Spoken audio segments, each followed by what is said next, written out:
Rapaz, e não é que o Abel respondeu o Crespo ao vivaço? Se você vai ficar mal, se você vai comparar todo dia com Flamengo e com Palmeiras, não pode. Neste momento não pode. Então, vamos a lutar, vamos a brigar, sim. Estamos falando, neste momento, nós, Sudamérica, no.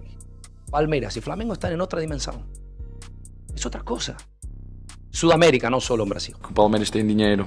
Eu queria lhe dizer, quando ele chegou e éramos vizinhos, eu tinha o mesmo dinheiro que ele. Você vai ver no vídeo de hoje as declarações do Hernan Crespo, a resposta do Abel na coletiva depois da vitória em cima do Santos e muito mais. Mas antes, se você não é inscrito no canal, se inscreve agora e segue a gente aqui, beleza? E ó, se liga só, eu vou deixar aqui na descrição essa camisa linda que eu achei do Palmeiras. Dá pra você comprar e comemorar o título brasileiro que tá chegando, hein? Clica no link que tá aqui na descrição.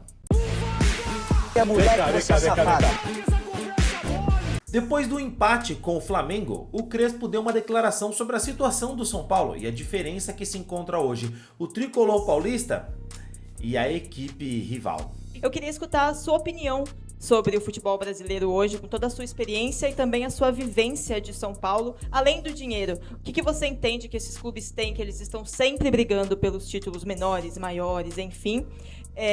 E o que falta para o São Paulo, num geral? Dá para o torcedor ter a expectativa, por exemplo, de voltar a ser o maior campeão da América, que vai deixar de ser após essa final da Libertadores? Falando além do dinheiro, né? Mas como instituição. É que eu falei sempre. Com dinheiro você acorta os tempos. É assim. Há quanto tempo Flamengo e Palmeiras colocam dinheiro? São competitivos, chegam à final de Copa Libertadores, brigam para Libertadores, para o Brasileirão, é assim, não é? Vou falar a mesma coisa que falou Felipe Luiz, sabe? A gente de futebol lo sabe. Você coloca dinheiro tem mais possibilidades. Si depois, solo com dinheiro, não. Não, porque não quero faltar respeito do trabalho do Abel e de Felipe, porque não é fácil. Não é fácil o que eles estão fazendo. Nunca é fácil, mas acho que são situações diferentes. Então, o que tem que em São Paulo? Gente, com dinheiro acorta os tempos e muitas ideias se tentar de fazer. Então, se você vai olhar, você pensa que a próxima temporada vai estar acima, lutando com Palmeiras e Flamengo? Não. Tem anos de investimento da parte de Palmeiras e Flamengo, então é impossível acortar os tempos. Então, o que tem que fazer? Ideias, com calma, e tentar de brigar por aquilo que a gente pode brigar. Que está longe da história de São Paulo? Sim. Quando eu falei, 4 anos atrás, muitos de vocês têm aqui, quando a gente ganhou o Paulistão, muito pequeno para a história de São Paulo. Você sabe quantas vezes ganhou o Paulistão São Paulo nos últimos 20 anos? ¿Sabe cuántas veces? ¿Usted sabe? Una vez en 20 años. Então, realidade, gente. Realidade. Pé no chão. Entender a situação. É assim. É assim.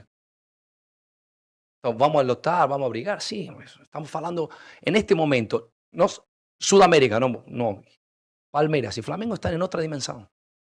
Es otra cosa. Sudamérica, não só no Brasil. Então, se você vai ficar mal, se você vai comparar todo dia com Flamengo e com Palmeiras, não pode. Neste momento, não pode. Não pode neste momento. Na história, sim que podemos comparar e começamos. Na história sim falamos. Aí começamos a falar diferente. Mas a realidade é outra. Então, a gente, calma, humildade, e trabalhar, e tentar conquistar, e tentar reduzir esse gap que existe. Como pode? O mais rápido possível, a gente quer. Que poner dinheiro, colocar dinheiro. Se não é aí. 2 dias, assim, gente, a ver, quanto custam os jogadores de Flamengo e Palmeiras? Tem a facilidade não somente de comprar, sino de resistir a las tentações na Europa. A gente apenas pode. Então, estamos em outro nível, gente. É outro nível.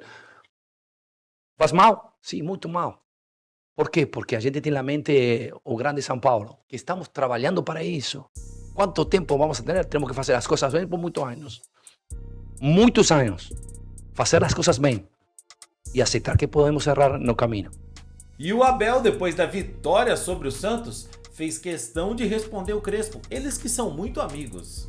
Porque depois você tem um Santos na Vila Belmiro que vai estar desfalcado dos jogadores convocados, tem um jogo contra o Grêmio numa semana de Libertadores antes da final que você também pode preservar, poupar alguns jogadores.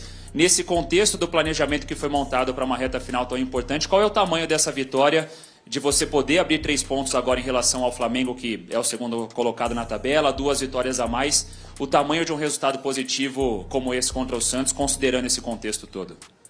Entendo perfeitamente a tua pergunta, mas esta vitória só faz sentido porque ganhamos ao Juventude, conseguimos sacar aqui um empate em casa num Cruzeiro num momento muito difícil, portanto eu não consigo olhar para este jogo e atribuir a esses 3 pontos mais importância do que foram os 3 pontos contra o Juventude. Eu não penso assim, penso que este é um campeonato extremamente competitivo, penso que ainda vamos perder pontos até ao fim. Como tu disseste bem, há uma série de circunstâncias que são anormais, que não deviam de existir, né?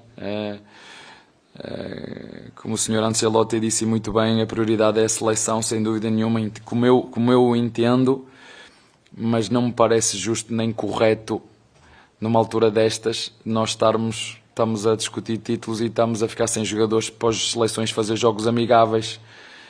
Há aqui qualquer coisa que não está bem. Não me perguntem o quê, gostava que vocês me ajudassem, mas não está bem. Isto não existe em lado nenhum, desculpem dizer-vos isto. Portanto, há muita coisa a fazer, há muita coisa a mudar, há muitas decisões difíceis que têm que ser feitas, porque isto não pode acontecer, isto não existe em lado nenhum, não é? Do mundo. Será que temos que ajustar o calendário para igual a que seja o calendário europeu? Será que é isso que temos que fazer? Não sei, estou aqui, mas não é justo nem para nós nem para os outros, não é justo, não é justo.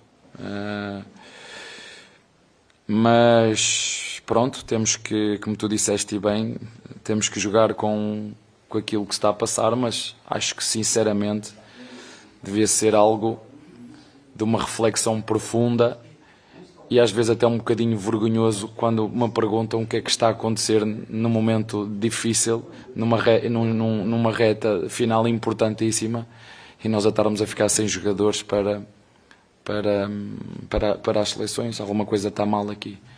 Não sei se é a nossa direção, se é a CBF, se é os treinadores, se é quem organiza, não sei, mas que não está bem, não está. Isto não existe em lado nenhum. Existe ainda alguma possibilidade ou uma tentativa do Palmeiras conseguir a liberação dos atletas convocados para a data FIFA ou não? Como é que é? Uma liberação dos atletas que foram convocados para suas respectivas seleções, ainda existe essa possibilidade da diretoria tentar? Não estou entendendo. Falando de seleção ainda, o Palmeiras teve muitos jogadores convocados. Vai ser... Mas pedir à seleção para liberar jogadores para não irem à seleção? Isso, o Palmeiras não faz isso. Não faz isso. O Palmeiras não é um clube que faça isso. Se há clubes que façam isso, vocês podem me ajudar. Mas o Palmeiras respeita muito aquilo que é a seleção nacional de todos. Os brasileiros, argentinos, todos. Todos. Da Europa, todos.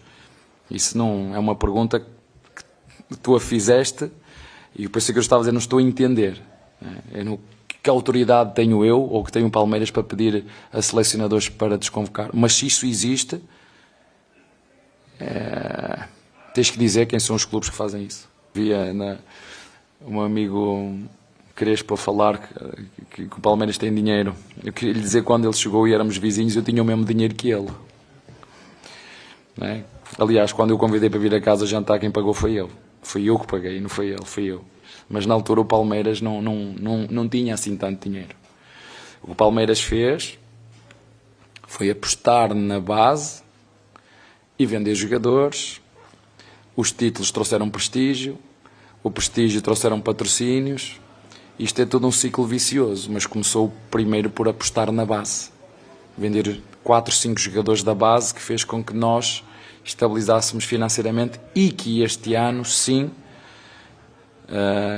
como a nossa Presidente sempre disse o ano passado e há 2 anos, juntamente com o Barros, que íamos ter uma gestão responsável. E este ano, sim, em função das vendas que fizemos, do Rios, do Estevão, Não há como, se queremos continuar a crescer e a competir, temos que investir.